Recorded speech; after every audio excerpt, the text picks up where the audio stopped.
I've always been curious as to why so many people fall for scams, and what are some of the consistent elements that scammers use to hook us. On this episode, we find out. Our guest is Dr. Stacey Wood. Dr. Wood is a clinical neuropsychologist and full professor of psychology at Scripps College in Claremont, California.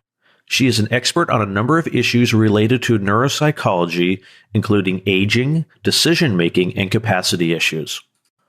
Dr. Wood also works on the front lines with fraud victims as a consulting neuropsychologist with Adult Protective Services on cases in Riverside and San Bernardino, California.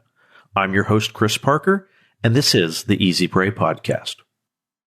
Dr. Wood, thank you for coming on the Easy Prey Podcast today. Yeah, my pleasure. So I'd love to know about how you got into the psychology aspects of scams and fraud. Sure. Well, it kind of goes back a while. When I was training as a neuropsychologist, I developed expertise in the assessment of different types of dementia. So I've worked with older adults for most of my career and have always really loved that. When I was still a postdoc, my uncle developed dementia, and my dad had to step in and assist him, his brother, as an executor. Going through that, we realized that Uncle John had just been scammed for years by his financial advisor and other parties as well. If you've had any experience in these cases, it was just a mess. You know, it's like a rabbit hole. One thing led to another, and I was trying to help my dad, and I was like, well, let me go to the literature to try to understand this or, make sense of it. And I saw that it really, at that point, there was very little done. On decision-making and aging, on how it's impacted by dementia, and what made older people susceptible to fraud. So I had a real kind of world example that piqued my interest at the same time I was developing my career. That's how I got started. At the University of Colorado, I was working with a group, and we developed a team to try to develop a best practices to the assessment of decision-making. So it could be like an older person just is starting to become forgetful and needs some informal supports.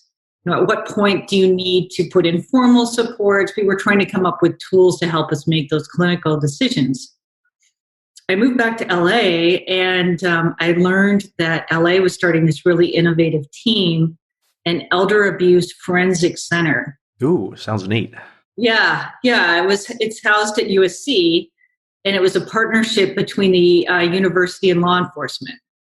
So it's a multidisciplinary team. Probably some people like people from the FTC, the FBI, those with more technical expertise in fraud, but also clinicians, geriatricians. And they were looking for a neuropsychologist.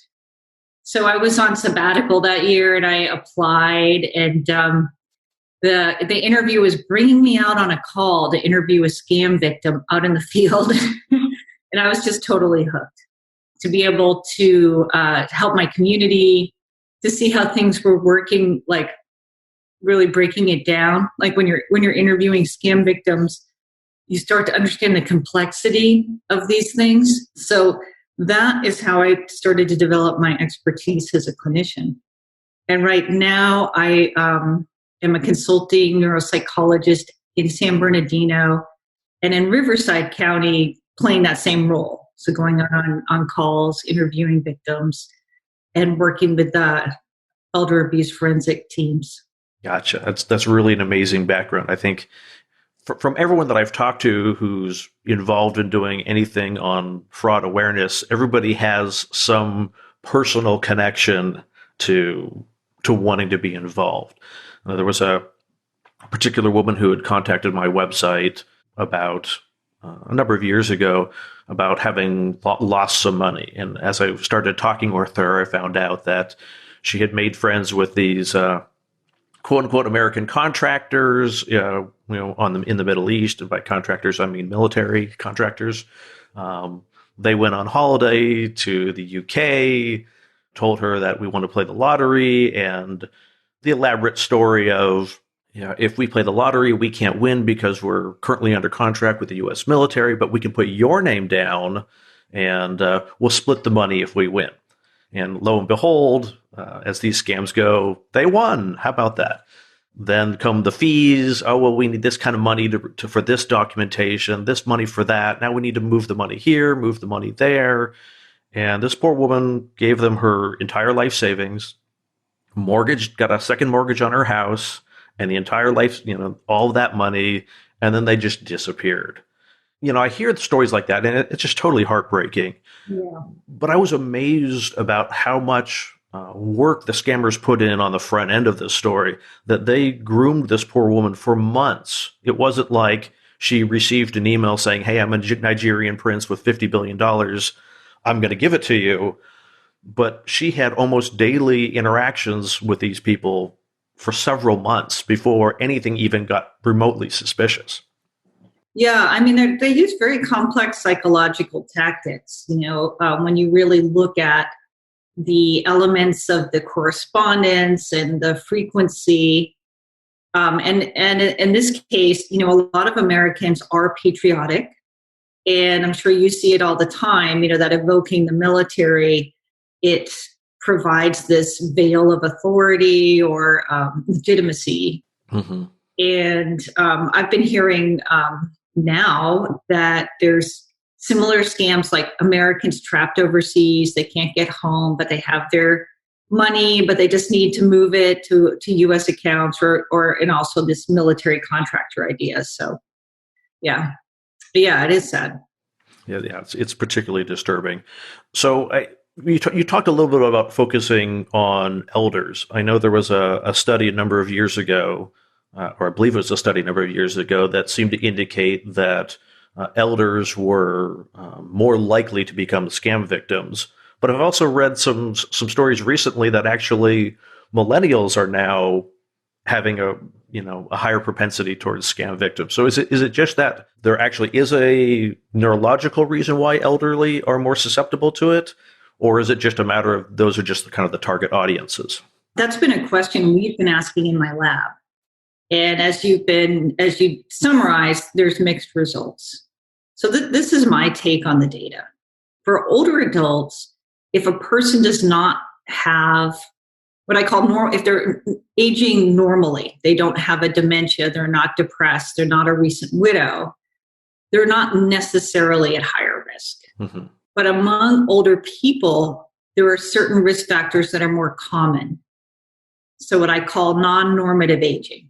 We know that a loss in the past year greatly increases risk for fraud. The older you get, the more likely you are that that's going to happen. Cognitive impairment, even very mild cognitive impairment, is a huge risk factor for missing red flags. So most older adults don't have that, right? But for those that do, that increases their risk.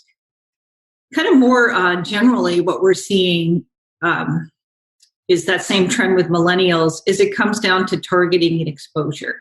Mm-hmm. So our research says, like, if I show 500 people a lottery solicitation and ask them what they think, older adults as a group are not more likely to say, oh, this looks legitimate. We get about the same 5 to 10% of people who believe it looks legitimate across age. What's happened, scammers are like a virus, right? They change, they mutate incredibly quickly. And they went from mailing solicitations to older people to, phishing emails to robocalls to social media now. Mm-hmm. So it's just, there's much more exposure, for people on social media, and they're being targeted more. And so there's going to be more victims. Yeah, gotcha. So I wonder, you were talking about elders who have had a loss in the past year. Is one of the things that immediately I think of that, aside from the emotion and the grief of that, is part of that the loss of having kind of someone else to bounce an idea off of? Because a lot of the scam stories I hear of, like, the person did not have a lot of kind of close confidants. They weren't telling their friends, hey, I won the lottery, or, this thing is happening. A lot of them didn't know about it until after the fact. So do you think that is part of it? Is that there's that loss of sharing? Absolutely. I think you totally hit on it.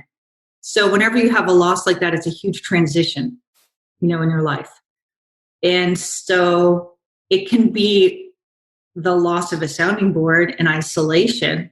But even more than that, in a lot of couples that I work with, there was one person that managed the money and another that didn't. And sometimes it's the wife and sometimes it's the husband. Mm-hmm. But when that partner that had all that financial knowledge is lost or becomes ill, it just creates this vulnerability in an individual who's grieving and now needs to develop all these skills. I mean, it's not easy to manage money. Yeah. Especially if you haven't been doing it for 20, 30, 40 years. Right. Yeah. And so then, so that opens up the door to relying on a new person. But also you mentioned, just when you say things out loud and they become real, you realize how ridiculous they are. Like, hey, I have to go because I got to go buy some gift cards from my boss. She just texted me. Yeah. She'll reimburse me later. Wait, that could be a scam. Yeah, I mean, that was, I've actually was talking to someone who, someone in her office called her on the cell phone and told her, hey, I'm on the way back to the office with the gift cards. And she's like, what are you talking about? I didn't ask you to get any gift cards. Oh, no, you texted me like a half an hour ago to get some gift cards to give out as bonuses to people. She's like, I didn't. I know I actually got a spear phishing email like that from my boss last weekend. It was very well done. They're professionals. We see amateurs, but they know what they're doing, and I'm sure it's successful. Yeah, I mean, it's one of those you almost have to always question everything. I think particularly in this time when lots of people are working from home and you can't just stick your head in your boss's office and say, you want me to do what? Are there things that we can do as relatives of older adults to kind of lessen the impact of loss and kind of reduce that risk to them? Yeah, I have a couple suggestions. I think older parents, especially the current elderly generation, they tended to have pretty firm boundaries with children regarding finances, but less firm with other people. And so it's sort of a taboo in some ways to talk about finances. Yeah. And I would encourage adult children to initiate those conversations because their parents are probably not going to.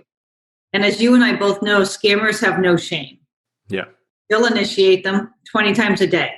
And so that's the first step, is opening the door and maybe even making some suggestions. Some that I like are adding an adult child to a bank account, maybe just for monitoring, just for another set of eyes, or offering to help the older adult with their bill paying, recognizing it's a difficult time. Older women tend to do better with these suggestions than older men. Mm-hmm. Managing finances, being the breadwinner, it's an important role. If you can evoke an emotion that allows that role to continue, like, we want to protect your legacy, what you've done for the family during this time, something like that, I think could be helpful. Yeah, I know. It made me think of a story a while back.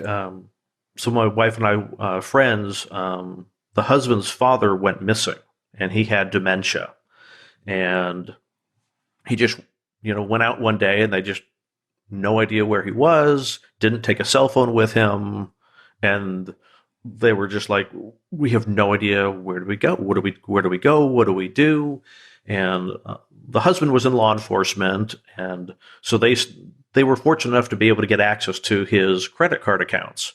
And so they could kind of see where he was making credit card transactions. And he went on this journey, ended up down in Mexico. Wow. And luckily they had friends down in Mexico. They saw the charge at the hotel and got their friends to get over to the hotel and, talk to the front desk and sit with the father until they were able to drive down to Mexico to pick him up. And I remember hearing that and going, gosh, that's just horrific. And yes, terrifying. my wife and I talked, we said, well, how do we track where my mom and dad are going? Like, how do we keep an eye on that? And so the following weekend, we were over at my parents' place and said, hey, we told them this story. And one of my grandfathers had dementia, probably Alzheimer's as he got older. And so he said, Dad, if mom ever got, we lost track of mom, how could we track her on her phone? He said, oh, I could, they both have iPhones and, the shared account. And he goes, oh, we just go in here and track it. And I'm like, well, but what happens if you get hurt? Does mom know the password? Does she know how to do that? And he was like, oh, I don't know that she does. Yeah. And so we sat down as a family and made sure that, certain people had passwords to the accounts and knew which computer to use to how to find that out in order to be able to keep track of them. But that was, as a child, I'm not I'm not in my 20s, 30s, or, almost in my 50s now.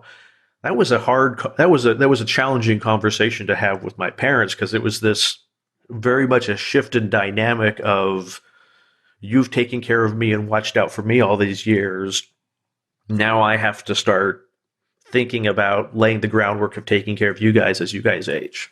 Yeah, well, it sounds like you handled it really well by having that example.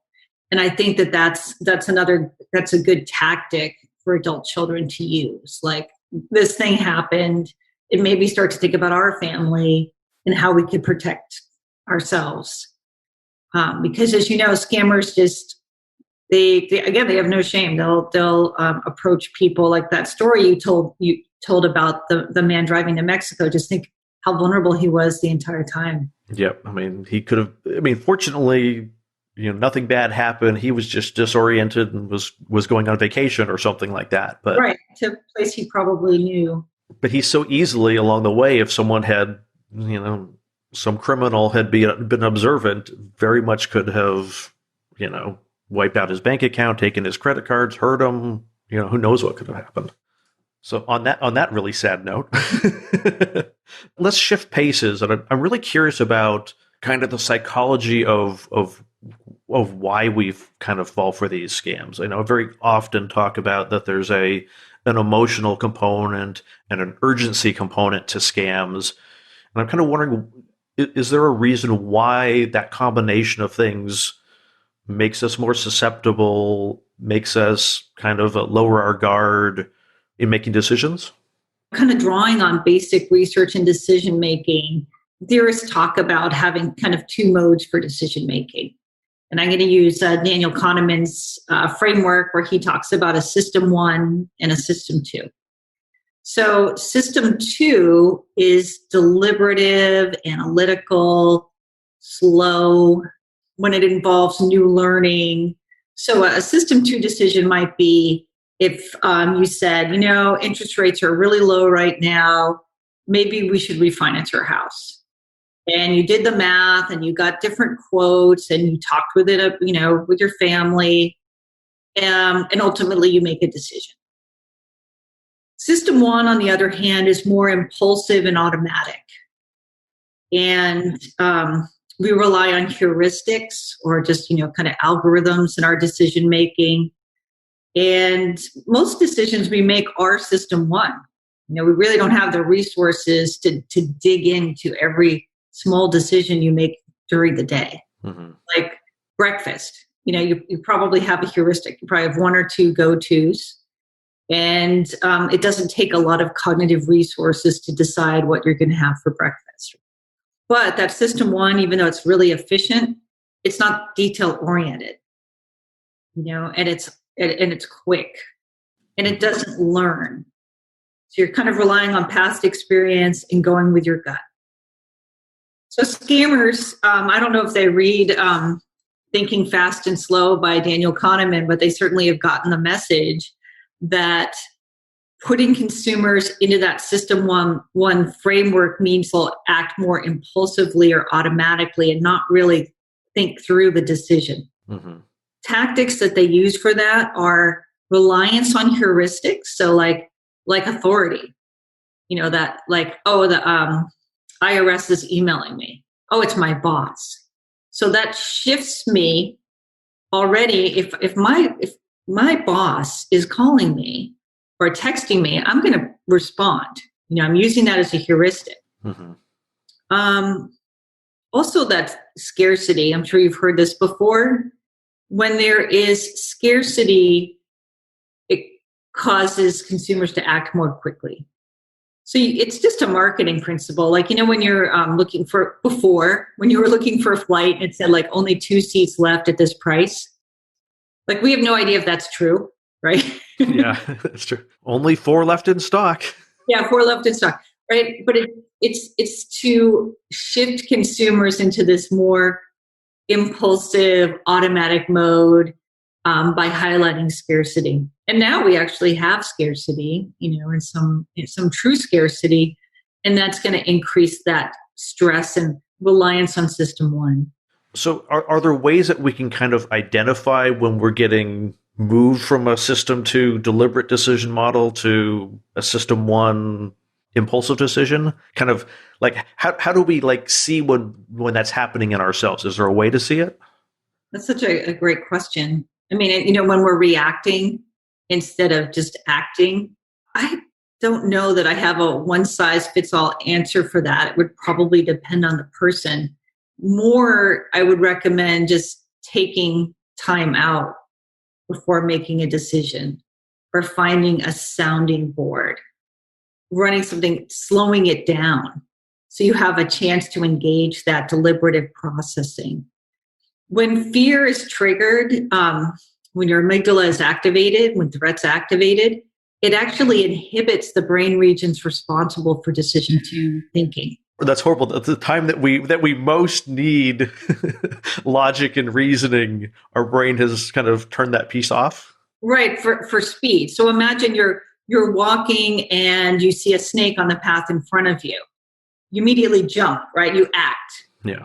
So in that case, it's adaptive, right? Like it really doesn't matter if you take time to identify the snake's markings, if you're going to get bit. You can do that later. Unfortunately, the snakes that are attacking us by email and robocall, it is adaptive to slow down. But they're trying to create a psychology that promotes that impulsive reaction. So if the urgency, the scarcity are kind of red flags as, hey, this might be an attempt to move me into a quick pace, a quick response, are there other kind of red flags that we should be looking for in addition to scarcity and urgency? Authority. That's something else that's used to either evoke fear or motivation. Like right now, the CDC, WHO, IRS, those are well-known authorities, but they're also being used by scammers right now. So it's almost sometimes it's circumstantial of what's in the news relating to authority. Those should almost be kind of in some sense, red flags. I'm sure some people are, if they get a phone call saying, or a text message saying their stimulus check is on the way, you just need to go here, that's got to appeal to every one of these components of a red flag. Right. But it's also motivating. Like if I got a text message from a friend saying, hey, Stater Brothers now has toilet paper, I'm going to end our podcast. But if you also said, hey, they've got a sale on, motor oil, you're going to be like, I'm not going to respond to this at all. Yeah. So there really is a lot about kind of what's currently going on. And also in people's lives, right? Scammers use the fire hose approach, so they don't know if I'm short on toilet paper or not, or I am expecting a stimulus check. They target everybody. And then they just hope that there's certain consumers that are going to be in an emotional state or be primed to respond to their solicitation. That's something that I've learned from my research. They're not really targeting I used to think they were, trying to craft their letters to target a certain consumer. They're really not. They're using all the stuff that they know, throwing it out there, and they're going for quantity and hoping to catch a few people. Yeah, and I think that's one of the things that I've run across repeatedly is when people have been scammed, they often think that it was personal in a sense that Jennifer was the specific target of this scam, when it was, no, you're just one out of 50 million email addresses that got that, 49,999,950 of them just hit delete, but it triggered this one person's, hit every button on their list. Right, exactly. And we're seeing in our research and some others, like there's kind of three types of reactions from consumers. Most is delete. Yeah. And then there's engaged but wary. And then there's people that are engaged but unaware. Mm-hmm. And so I think the engaged but wary could be educated that if you're wary at all, just delete. Like we can cut back on that subgroup. They believe they can engage and not be scammed. Yeah. I have to admit, I'm of the list of, I occasionally will take the phone calls that I know are scammers that I will, we'll have a conversation with them. Because to me, I'm really curious about, like, what are the techniques that they're going to use to try to get me to do X, Y, and Z. And, I've gotten phone calls from the caller ID is my power company.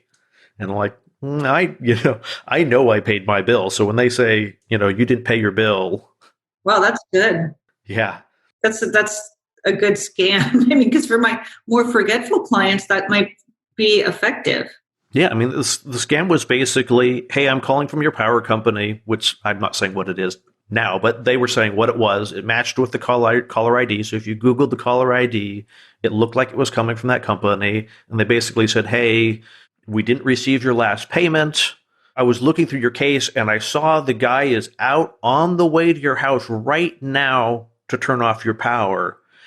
And I want to help you prevent that from happening. So let's, if we can get this taken care of before the guy shows up at your front door, then that's great, because I really want to help you. I know the last thing you want is your power to be turned off, all the food in your fridge to die, and to go bad, and you won't be able to watch your favorite TV show, or, whatever the list of things he was saying. And then it was, I just need you to go to 7-Eleven and get some iTunes gift cards. And I was like, it was a really good scam until you told me to go to 7-Eleven and get gift cards. Like, nobody accepts gift cards as payment. Right. But like, just like listen to that. So they hit like everything on my list. Yeah. So you have the authority. Mm-hmm. They urgency, right? There's a person coming to your house today. And then you have that sort of complicated psychology, the negative, the threat, you're going to lose power if you don't do this, but also some like reward, some like you could, your food won't go bad and you'll be able to watch TV. So that's a more complicated psychological approach that they were using. That's really skillful. I was pretty amazed, and like they kept calling like 3 times a day for the next week. I was like, wow, you guys are like really persistent about. Oh no, that's because we're real. We're not a scam. That last call was the scam. Yeah, I have to admit, I do like to like look at transcripts of like what they're doing, to better understand the tactics. And occasionally I'll just stay on the line with them to waste their time. Like, can you explain it again? What's an iTunes gift card? How do I get one of those? I'm not really online. Can you explain? So yes, I'm a little guilty of that too. Hopefully we're not the ones who are going to fall for it, as we're specifically looking for these things to happen. But we could. And I think that's important for the listeners to know. It's like, I think it's an unhelpful narrative to imagine a lonely, isolated widow as the only person that's going to be vulnerable to these things, because scammers don't care who they cheat. And it's sort of this false narrative that makes people feel more protected than they really are. Yeah, and that's true. I remember reading kind of in the early days of the 419 advance fee scams, is they were often sent via fax machine. If anyone doesn't know what a fax machine, you can Google that. But it was sent to CPAs, CFOs, and really high level accountants at companies. It was not sent to the person who doesn't know what's going on. These are really, these are people who are high level in the companies. And a lot of them were thought, well, this is just an opportunity for me to make more money for the company. And they were just like, I'm going to do my part to help make the company profitable, as opposed to, hey, this is a scam, or I'm not financially literate. Right. And so they had, the scammers kind of had the added benefit of once these people knew that they were being scammed, they were terrified of telling anyone because they were in fear of their, how they would be perceived in their own companies, how it would undermine their own authority. It would make them look bad. So then they would start, well, maybe I can repay it by pulling money out of my bank account, or they started to look at other options like, well, maybe if I move money from here to there, and they would just get themselves deeper and deeper into these things because, they didn't want to hurt their reputation. Yeah, I see that happening with just people that get involved in investment scams in general, right? So they tend to be better educated, and they tend to be people that have assets, right? And so because they could get involved in an investment scam. And then it almost becomes like a gambling addiction, like, oh, I need to make this money back. They're leveraged. Yeah. Essentially, right? And I think that message hasn't been getting out very much. Like, one reason people stay in these long games is they're leveraged and they're hoping to get that initial investment back. They might even think that they're in a scam, but it's like, well, maybe it really isn't a scam. And if I just wait long enough, I'll come through the other side. Yeah, with something. Yeah. Yeah, and they get that first amount pretty quickly, and then you're on the hook. Yeah, and once you're on the hook, you've got skin in the game. Yeah, I mean, I've interviewed scam victims with law enforcement where the scammer's calling them constantly while I'm there. Oh, wow. Oh, yeah. I've heard many phone calls like that. Again, the psychological tactic of just constantly kind of being in their life, reminding them, first of all, that they're an amazing, so there's this tactic be like, you're an amazing person, and that's why we picked you to get involved with this. At a time when people may not feel valuable, and if you blow it, you're out $2 million. You're out $100,000. They're really giving both messages, and it keeps people involved. Yeah, and I've heard it on kind of like on the terrorism front is the bad guys only have to get it right once. The good guys have to get it right 100% of the time. And it's almost that way with the scams is you can live your life avoiding 99% of them, but that 1% you could lose everything to that 1%. We've got to get it right every single time. That's true. Whereas the scammers, hey, I'm going to try to do, 50 million people. I only need to get one of them to give me their life savings, and then I'm set for my life. Of course, they keep doing it for some reason, but they do. So is there any last bit of advice that you would give people in either talking to their parents, their grandparents, or maybe even their kids about scams and how to protect themselves? I think having an open family dialogue about these issues is really helpful. Being aware right now, I'm sure, I know you've been covering this on your podcast. It's like a golden age for scammers. There's so much uncertainty and ambiguity right now that people are especially at risk, and they're also feeling financially strapped. Yeah. That's very unfortunate. That it always makes me frustrated when, that it's the most often seems the people that are vulnerable, that are the most vulnerable, that are most in need, end up becoming victims of these horrible things. And, not that I would feel better if some rich person lost all their money. No, but they could recover. There's more potential for a better outcome. Yeah, it's when you're living paycheck to paycheck and someone scams one paycheck, has a much more dire impact on a person's ability to take care of themselves and their families. I definitely like that idea of talking about just being more willing to talk about things. And to me, I remember a while back, my parents gave us, the kids, here's our estate planning. And I think that was really helpful on their part to say, hey, the parents opening the dialogue as opposed to the kids having to go to the parents and say, hey, so what's going on with the finances? How you doing? And the parents being able to really kind of, hey, we're the parent. We're going to show, we're going to open up our lives. We're going to show you what we're doing. That way you're aware of it. And so you're not left kind of wondering. Yeah, I think that, that's ideal. But if parents are not willing to do that, bringing up something common in the news, like the grandparent scam or something else, it's just as an opportunity to discuss it. And another approach might be if you're thinking about yourself refinancing or looking to make a purchase, going to your parents and talking about that, it can open the door to a broader discussion, right? Like, hey, what do you think about it? Do you think it's a good idea? And then again, it may help to foster a better conversation in general. Yeah, it gives you the opportunity. Are you guys facing anything that I can help you with? Or right, yeah, in a way that's not as may not make them as defensive. Yeah, most people don't like, people randomly coming up to them and saying, "How are your finances?" Right. Especially in our culture where this older cohort tended to have firm boundaries around those discussions. Yeah.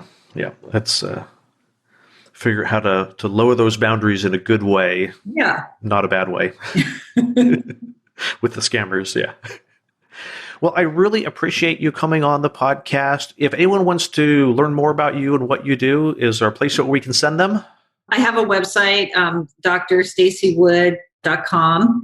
I'm a professor at Scripps College too, so just Googling me, Dr. Stacey Wood, Scripps College, you should be able to find me. Great. Thank you very much. And I really appreciate you taking time to share what you've learned and the culmination of all of your years of research and the studies to really help people to be able to be more aware of what's going on around them. It was a lot of fun. Thank you. Thank you for listening to this episode of the Easy Pray podcast. If you found this episode helpful, tell a friend and leave a review on your favorite podcast platform. Notes and a transcript of this episode with Dr. Stacey Wood can be found at easypray.com/16. Have you been a victim of a scam, and are you interested in sharing your story with the Easy Pray audience? Head over to easypray.com/mystory to learn more.